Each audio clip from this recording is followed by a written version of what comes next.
이영심은 19에 시집을 갔다. 그녀가 품었던 작은 꿈들이 있었다. 예쁜 옷을 입고 남편과 손잡고 거리를 걷는 것, 아이들과 소풍을 가는 것, 작은 가게를 운영하며 웃는 것. 소박하지만 따뜻한 꿈들이었다. 하지만 결혼 3년 차 남편 박성호는 술을 마시기 시작했다. 처음엔 가끔이었다. 그러다 매일이 되었다. 술에 이어 노름이 시작되었다. 시댁은 넉넉한 편이었다. 농사도 짓고 가게도 있었다. 하지만 성호의 손을 거쳐 가는 돈은 모두 술집과 노름판으로 흘러갔다. 영심이 몰래 숨겨둔 돈마저 찾아내 들고 나갔다. 당신, 제발. 영심의 애원은 공허했다. 성호는 문을 박차고 나갔고 새벽에 취해 돌아왔다. 아이들은 하나둘 태어났다. 첫째, 둘째, 셋째, 넷째, 다섯째, 여섯째. 영심의 배는 쉴 틈 없이 불렀고 집안은 점점 더 기울었다. 막내딸 미란이 14살 되던 해봄 성호는 집을 떠났다. 전날 밤 빚쟁이들이 몰려왔다. 문을 두드리고 소리를 질렀다. 아이들은 떨며 방 안에 숨었다. 영심은 문 앞에 서서 다음 주에 갚겠다고 빌었다. 하지만 그녀에게 갚을 돈은 없었다. 다음 날 아침 성호는 없었다. 옷 몇 벌과 함께 사라졌다. 쪽지도 말 한마디도 남기지 않았다. 영심은 그날 밤 혼자 마루에 앉아 있었다. 울지 않았다. 울 여유가 없었다. 다음 날부터 영심의 진짜 인생이 시작되었다. 새벽 4시에 일어나 남의 집 청소를 했다. 두 집을 돌고 집에 돌아와 아이들 밥을 지었다. 학교 보낸 뒤엔 식당 설거지를 했다. 오후엔 공장에서 단순 조리비를 했다. 저녁엔 또 다른 식당에서 그릇을 닦았다. 잠은 4시간도 채 자지 못했다. 명절에도 아파도 다쳐도 쉬지 않았다. 엄마, 좀 쉬세요. 큰아들이 말했다. 쉬면 너희 굶는다. 영심의 대답은 늘 같았다. 아이들은 초등학교를 마치자마자 일터로 나갔다. 큰아들은 공장으로, 큰딸은 식당으로, 둘째 아들은 건설 현장으로. 그렇게 6 남매는 각자의 길로 흩어졌다. 영심의 인생에서 나라는 말은 사라졌다. 엄마라는 이름만 남았다. 허리는 굽었고 무릎은 삐걱거렸다. 손가락은 굵어지고 손등엔 핏줄이 붉어졌다. 얼굴엔 주름이 깊게 패였다. 70이 넘어서도 영심은 새벽 시장에 나가 나무를 팔았다. 왜 이렇게까지 하세요? 막내딸 미란이 물었다. 영심은 대답하지 않았다. 대답할 말이 없었다. 그저 이렇게 사는 것만이 자신이 아는 유일한 삶이었으니까. 한평생 쉬지 않고 살아온 여자. 이영심의 인생이었다. 박미라는 8살 때부터 밥을 지었다. 엄마와 언니, 오빠들이 모두 일하러 나가면 집에는 미란만 남았다. 학교에 가지 못하는 날이 많았다. 돈이 없어서였다. 미란아, 쌀 씻어서 밥 해놔. 국은 냉장고에 있으니까 데우기만 해. 엄마 영심이 새벽에 나가며 일러주는 말이었다. 미라는 고개를 끄덕였다. 의자를 끌어다 싱크대 앞에 올라섰다. 쌀을 씻고 물을 맞추고 밥솥 버튼을 눌렀다. 국을 냄비에 옮겨 담고 가스레인지에 올렸다. 식구들이 돌아올 시간을 계산하며 기다렸다. 오후 4시쯤 오빠가 먼저 왔다. 건설 현장에서 돌아온 몸은 먼지투성이었다. 미란아, 밥 됐어? 응, 다 됐어. 6시쯤 언니가 왔다. 식당 일을 마치고 온 얼굴은 기름 냄새가 났다. 8시가 넘어 엄마가 돌아왔다. 우리 미란이 잘했네. 엄마가 머리를 쓰다듬어 줬다.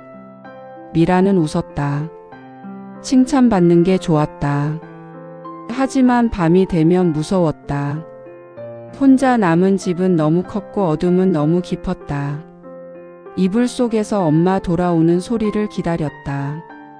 문이 열려야 잠들 수 있었다. 그렇게 미라는 자랐다. 너무 일찍 어른이 되어버린 아이였다. 세월은 흘러 미라는 52살이 되었다. 두 딸을 둔 엄마가 되었다. 큰딸은 대학을 졸업하고 취업 준비 중이었고 작은 딸은 고등학생이었다. 남편은 성실했지만 월급은 빠듯했다. 미라는 여전히 일했다. 포장마차를 운영한 지 20년이 넘었다. 저녁 6시부터 새벽 2시까지 호떡과 어묵을 팔았다. 겨울엔 손이 얼어 감각이 없었고 여름엔 땀이 등을 타고 흘렀다. 엄마 오늘도 나가요? 작은 딸이 물었다. 응, 조금만 있다 올게. 미라는 포장마차 준비를 했다. 반죽을 챙기고 기름을 확인하고 냄비를 실었다. 힘들었지만 멈출 수 없었다. 큰딸 학원비, 작은딸 교재비, 그리고 생활비. 남편 월급만으론 부족했다. 무엇보다 미란에게는 결핍이 있었다. 자신이 받지 못한 교육, 초등학교도 제대로 마치지 못한 기억. 그 부끄러움을 딸들에게만큼은 물려주고 싶지 않았다. 딸들은 공부에 관심이 없었다. 성적도 중간이었다. 그래도 미라는 학원비를 아끼지 않았다. 엄마 학원 안 가도 돼요. 어차피 공부 재미없어요. 큰딸이 말했지만 미라는 고개를 저었다. 그래도 다녀. 나중에 후회하지 말고. 자신의 후회를 딸들이 반복하게 할 수 없었다. 새벽 2시 포장마차를 정리하고 집으로 돌아왔다.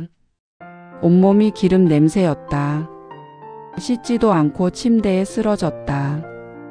4시간 뒤면 다시 일어나야 했다. 남편과 아이들 아침을 챙겨야 했다. 엄마, 침실 문이 살짝 열렸다. 작은 딸이었다. 왜 앉아? 엄마 너무 힘들면 쉬어도 돼요. 딸의 말에 미라는 웃었다. 괜찮아. 엄마는 이게 익숙해. 그리고 눈을 감았다. 미라는 깨닫지 못했다. 자신이 엄마 이영심을 똑같이 닮아가고 있다는 것을. 쉬지 못하는 여자의 딸이 또 쉬지 못하는 여자가 되어가고 있다는 것을. 엄마의 인생이 그랬듯이 미란의 인생도 멈추지 않았다. 엄마, 병원 검진 받아야 해요. 미란이 말했다. 영심은 손을 내저었다. 괜찮아. 그냥 나이 들어서 그래. 엄마, 기침이 석 달째예요. 밤에 숨도 가빠지시잖아요. 결국 영심은 병원에 갔다. 의사는 정밀 검사를 권했다. 결과가 나오려면 2주 정도 걸린다고 했다. 엄마, 우리 집에서 지내세요. 검사 결과 나올 때까지만. 미란의 집은 작은 아파트였다. 방 2개에 거실 하나. 영심은 불편한 얼굴로 짐을 쌌다. 괜찮아. 집에 있을게. 엄마 혼자 두면 안 돼요. 무슨 일 생기면 어떡해요? 영심은 더 이상 거절하지 못했다. 미란의 집에 온 첫날 밤 영심은 잠을 이루지 못했다. 딸의 집, 딸의 방, 딸의 이불. 모든 게 조심스러웠다. 다음 날 아침 미라는 일찍 출근했다. 엄마, 냉장고에 반찬 있어요. 점심 꼭 드시고요. 아무것도 하지 마세요. 그냥 TV 보시거나 쉬세요. 알았어. 문이 닫혔다.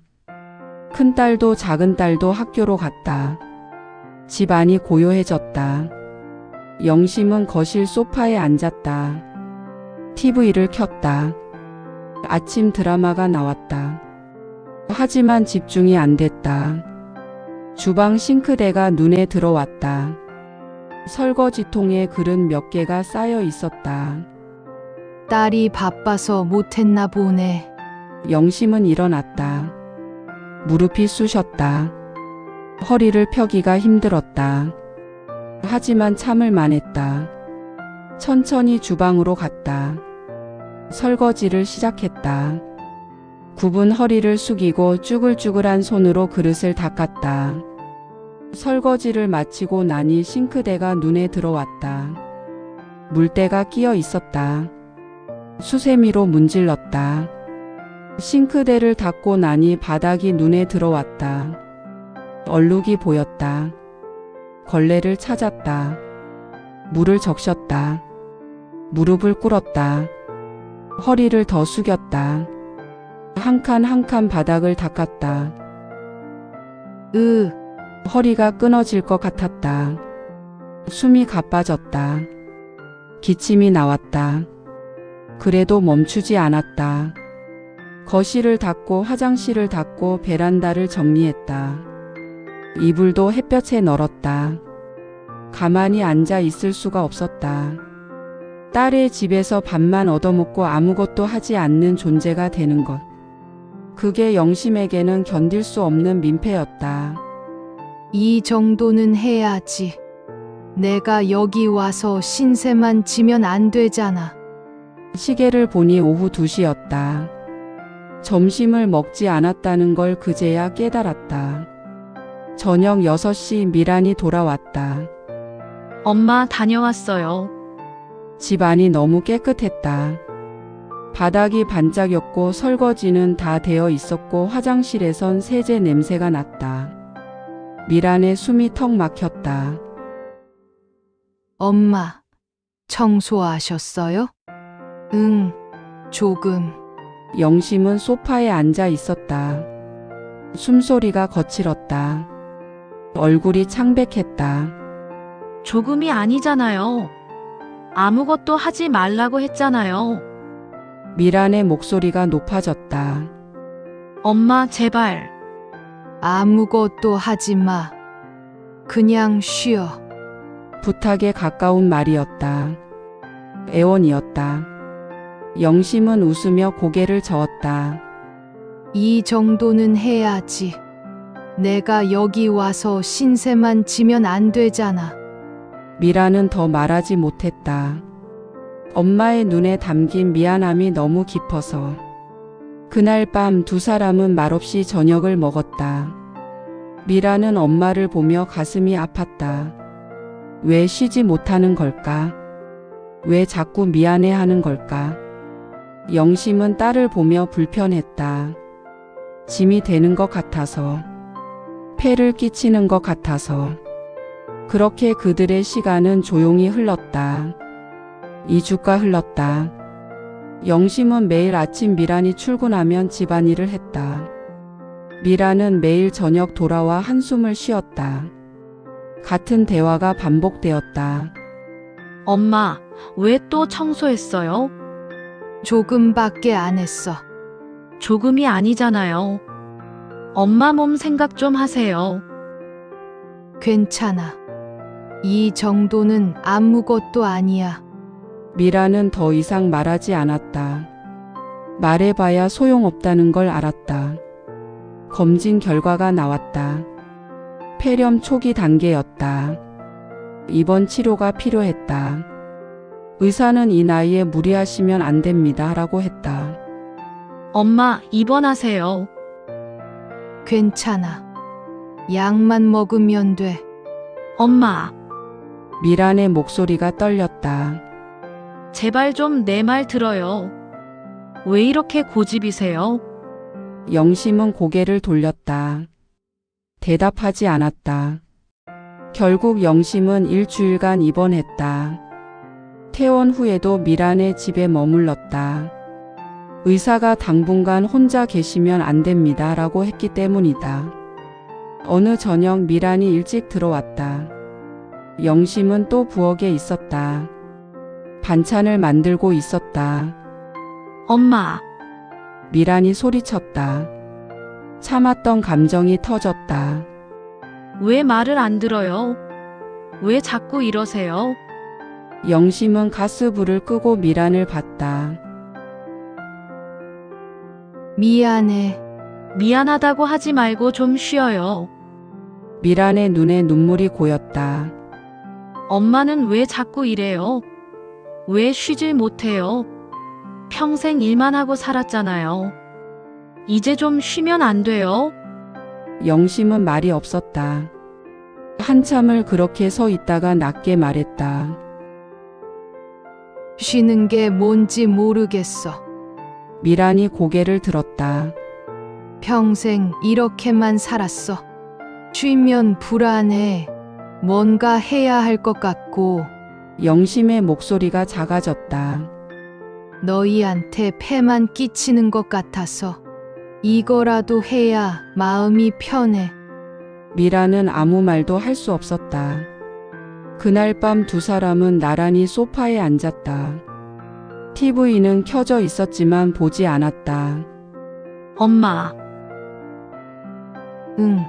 엄마가 여기 계시는 게 폐가 아니에요. 엄마니까 모셔온 거예요. 영심은 대답하지 않았다. 엄마는 평생 우리 6남매 키우느라 고생했잖아요. 이제 좀 쉬어도 돼요.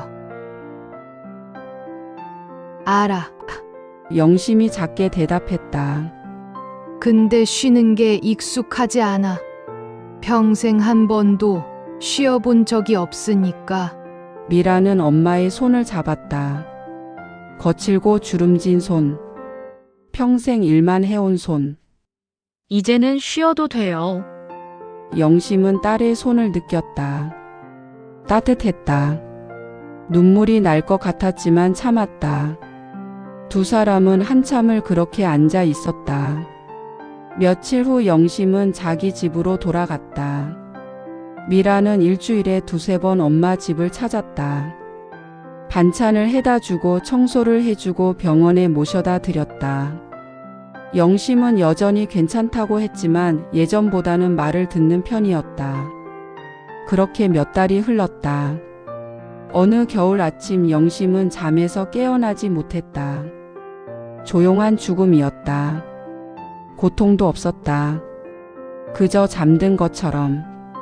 미라는 한동안 말을 잃었다. 울지도 못했다.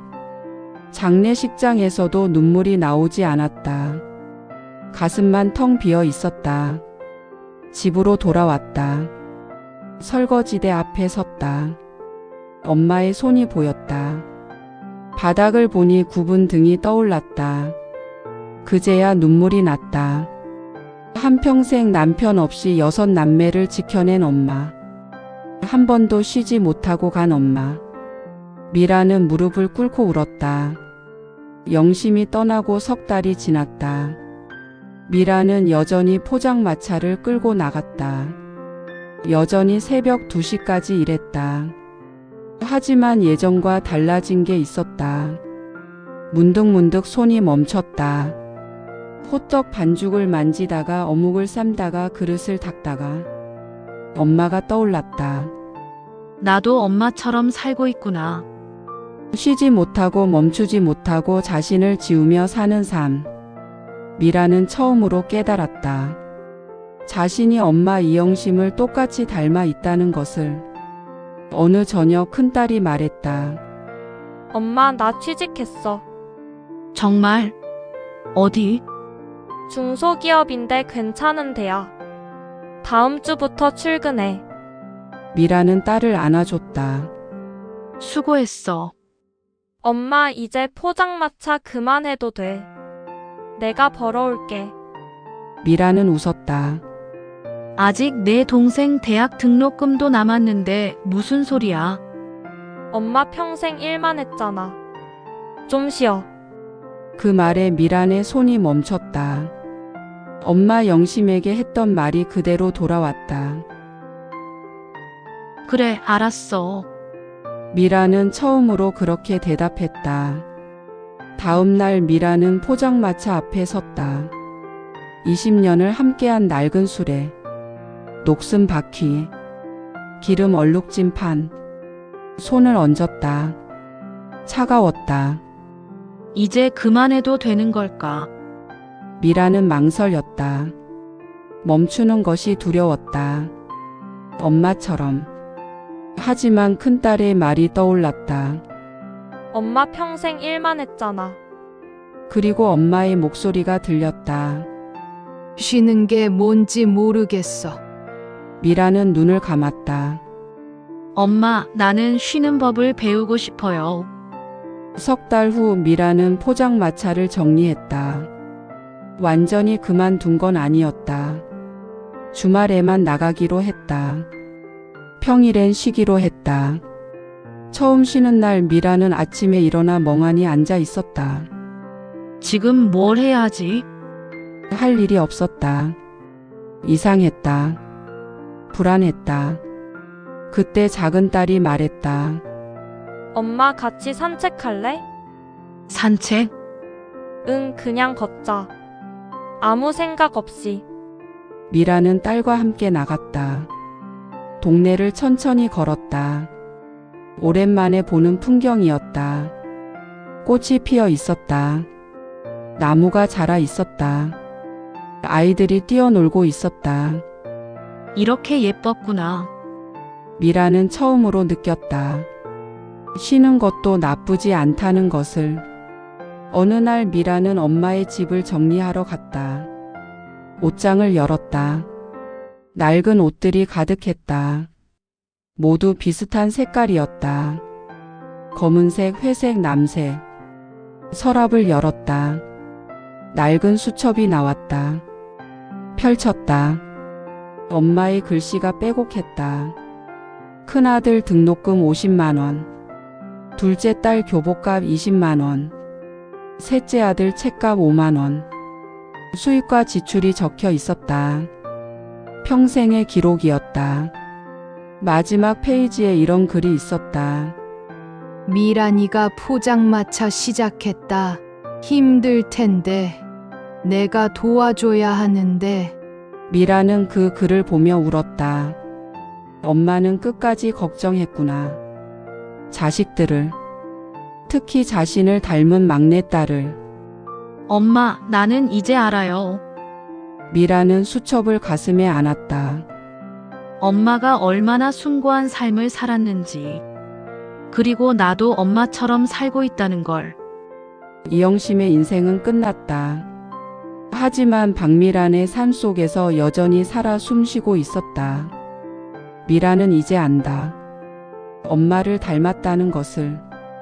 그리고 그게 자랑스럽다는 것을. 동시에 안다. 자신은 조금 다르게 살고 싶다는 것을. 쉬는 법도 배우고 자신도 사랑하고 싶다는 것을. 큰딸이 말했다. 엄마, 오늘 저녁은 내가 할게. 엄마는 쉬어. 미라는 웃으며 고개를 끄덕였다. 그래, 고마워. 이영심에서 박미란으로, 박미란에서 그 딸들로. 엄마는 또 다른 엄마가 된다. 그들의 인생이 바로 지금을 살아가는 우리의 인생이다.